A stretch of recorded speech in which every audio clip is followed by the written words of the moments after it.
नमस्कार, मैं चिरंतन कोठारी आप सभी का स्वागत करता हूं।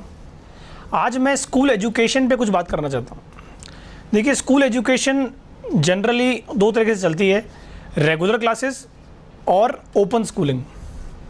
रेगुलर क्लासेस कोविड-19 के चक्कर में हम सब जानते हैं उस पर बहुत प्रभाव पड़ा है, वो अभी नहीं हो पा रही है, हम सब ऑनलाइन पढ़ाई कर रहे हैं। लेकिन दूसरी तरफ ओपन स्कूलिंग की तरफ हम लोग नहीं देखते हैं, या हम देखते भी हैं तो कुछ ऐसी नज़र से देखते हैं जो लगता है हमें कि ओपन स्कूलिंग ठीक नहीं है, कि ओपन स्कूलिंग की इतनी वैलिडिटी नहीं है जितनी रेगुलर क्लासेस की है। तो मैं आपको आज एक बात बताना चाहता हूँ कि MHRD गवर्नमेंट ऑफ इंडिया के अंडर दो मेन बोर्ड चलते हैं।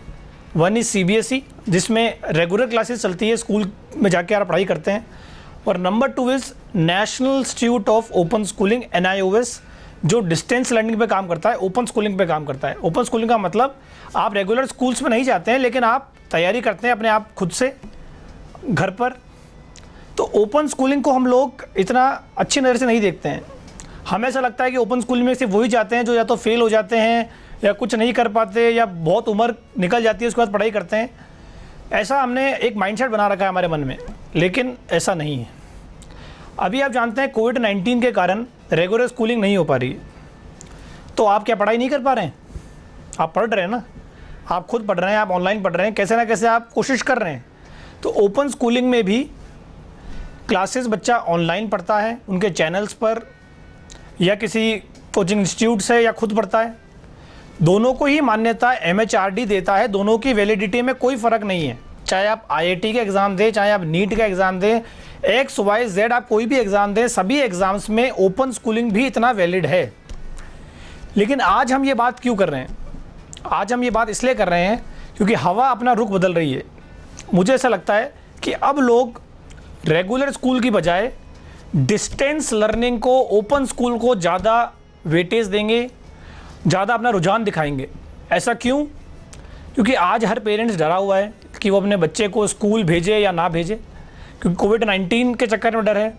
बच्चा खुद प्रिपेयर करना सीख रहा है। स्पेशली मैं उन बच्चों की बात कर रहा हूँ जो 10th पास करेंगे इस बार और अगले साल क्लास 11th में जाएंगे। उन बच्चों का कोई टारगेट होता है या तो IIT या नीट, तो बच्चे उन पे फोकस करते हैं, तो स्कूल पर इतना ध्यान नहीं दे पाते, या ना स्कूल रेगुलर जा पाते हैं। तो वो लोग जो किसी कंपटीशन की तैयारी कर रहे हैं, आजकल उनका रुझान आप देखेंगे आने वाले समय में ओपन स्कूलिंग की तरफ चलेगा। क्यों? देखिए, आप स्कूल में एडमिशन लेते हैं, चाहे किसी भी एवरेज स्कूल की मैं बात करूं, तो 40,000 पर ईयर के आसपास फीस रहती है। तो 11th और 12th की मिलाकर 80,000 फीस हो गई। अब 80,000 फीस इस सिनेरियो में भरना, जबकि आपका फोकस कंपटीशन पर है, आपके 12th पर नहीं है, आपके 10+2 पर नहीं है, थोड़ा सा पेरेंट्स सोचेंगे एक बार। ओपन स्कूलिंग में भी आप 10+2 ही कर रहे हैं, आपको स्कूल नहीं जाना है, आपका टाइम बच रहा है, वो टाइम आप अपने JEE के लिए, अपने नीट के लिए बचा के रख रहे हैं, वहाँ तैयारी कर रहे हैं उसकी।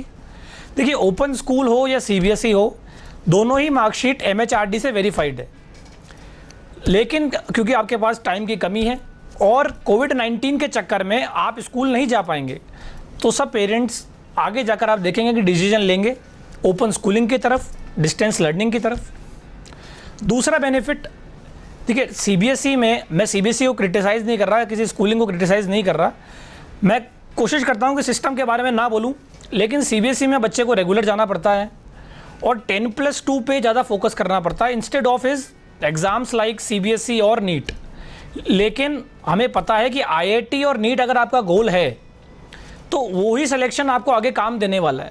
आप CBSE में 95% लाते हैं, 98% लाते हैं, लेकिन अगर IIT में सेलेक्ट नहीं होते तो वो 10+2 का रिज़ल्ट इतना मायने नहीं रखता।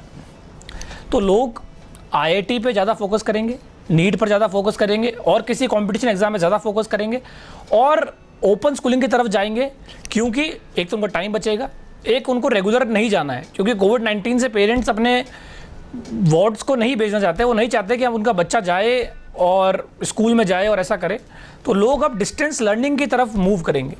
नंबर 2 जो बेनिफिट होता है, ओपन स्कूलिंग में स्टैगर्ड एग्जामिनेशन सिस्टम है। स्टैगर्ड मतलब आप थोड़े थोड़े करके भी एग्ज़ाम दे सकते हैं। जैसे आपने सपोज साइंस और मैथ्स लिया है, फिजिक्स, केमिस्ट्री, मैथमेटिक्स, इंग्लिश लिया है आपने, आप ऐसे कर सकते हैं कि आप पहले सिर्फ फिजिक्स के लिए प्रिपेयर करें और फिजिक्स का एग्ज़ाम दें, फिर आप सिर्फ केमिस्ट्री के लिए प्रिपेयर करें, केमिस्ट्री का एग्ज़ाम दें, फिर मैथमेटिक्स के लिए प्रिपेयर करें, मैथमेटिक्स का एग्ज़ाम दें। स्टैगर्ड फॉर्म ऑफ एग्जामिनेशन, आपको सिर्फ एक क्लास करने के लिए बहुत सारे मौके मिलते हैं एक ही साल के अंदर, तो लोग उसकी तरफ ज़्यादा जाएंगे। प्लस आपको इम्प्रूवमेंट का चांस है हैंड टू हैंड, एक साल आपको वेट करने की ज़रूरत नहीं है, क्योंकि लोगों को अपने गोल पे, अपने कंपटीशन पे ज़्यादा फोकस करना है। तो लोग अब सीबीएसई या किसी और रेगुलर स्कूलिंग को छोड़कर डिस्टेंस लर्निंग पर ज़्यादा फोकस करेंगे। ये मेरे हिसाब से हवा ऐसे बह रही है, मैं गलत भी हो सकता हूँ, लेकिन अब लोगों को टाइम बचाना है, अपना मनी बचाना है। और जब वैलिडिटी दोनों की एक है, जब आपका टाइम बच रहा है, जब आपका मनी बचेगा, तब आप ज़रूर डिस्टेंस लर्निंग को, ओपन स्कूलिंग को ज़्यादा प्रेफरेंस देंगे। क्योंकि अब वो नहीं रहा कि जो बच्चे फेल हो रहे हैं वही इसका एग्ज़ाम दे रहे हैं, या फिर जो एक एज के बाद हो चुके हैं, पढ़ाई छोड़ चुके हैं, वो दे रहे हैं। अब बच्चे जिनका कुछ गोल नीट है, आईआईटी है, वो अपनी स्कूलिंग रेगुलर के साथ कॉम्पिटिशन तैयारी नहीं कर पाते, इस चक्कर में ओपन स्कूलिंग की तरफ जाते हैं, डिस्टेंस लर्निंग की तरफ जाते हैं। अब हम देखेंगे जुलाई के बाद कि ओपन स्कूलिंग और डिस्टेंस लर्निंग का एक अलग ही वेव क्रिएट होगी पूरे मार्केट में। ये बात मैं आपको आज कह रहा हूँ, क्योंकि ये आपका टाइम और पैसा दोनों बचाता है। नमस्कार।